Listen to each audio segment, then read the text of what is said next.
जाउँ भनेर देखिलेको हजुर त्यहाँ स्या पनि दिँदैन मेरो बुढीको टक। हजुर भेरी गुड मर्निङ, स्वागत छ तपाईँलाई मेरो फेसबुक लाइभमा, फेसबुक पेजमा। म जान्छु म भात बसाउँछु। आएछ है, आएछ। गुमाको रोटी र 1 कप चाय सुबह दिन फ्रेश करता है, सुबह फ्रेश होता है ना। ल एउटा भाषाबाट बोल्नु न, के हिन्दी र नेपाली दुईटा एउटा दिमाग खाऊ। हामीहरू दुईटै बोल्न सक्छु नि त। Good morning. Good morning guys, दाजुभाइ दिदी बहिनी।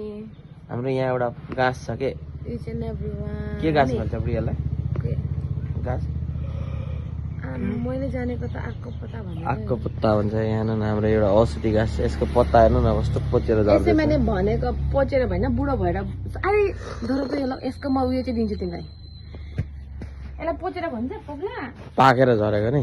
यसको दिन पुरा भोकाएको सबैको त यस्तै हो नि जिन्दगी। थाहै छ तिमीलाई, हामी त एक न एक दिन बुढाबुढी हुन्छ, मरिन्छ। यस्तै मैले यो पनि हर चिज एउटा माने हर चिज संसारको कुरा चाहिँ माने के बना के बाटोमा उदाहरण दिइरहेको हुन्छ कि बुझ्यो नि। यो पनि त यो चाहिँ कलिलो सानो बच्चा सपोज गरिलो, यो चाहिँ हामी जत्रो यो चाहिँ बाजे बोजूहरू जत्रो हेला यो चाहिँ झर्र यहाँ चाहिँ बित्नु भएको हजुर बाजे। यस्तै छ के जिन्दगीले, यो कन्टिन्यू यस्तै रोटेसन भइरहेको छ चिज चाहिँ बुझ्यौ नि। यो कपिला चाहिँ के अरे, यो चिचिला चाहिँ नानी केटाकेटी।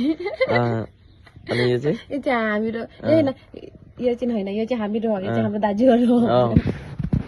अनि अजाहरू चाहिँ अजाहरू भनेको यहाँ हुँदैछ कि, अनि यो चाहिँ जुजु बाजे हो। फाल्तु मान्छे, सच कुरा भन्दैछु, फाल्तु भन्छ होइन भन्नु त लिन्छु नि ल। कैसे लोग रहते हैं यार यहाँ पर।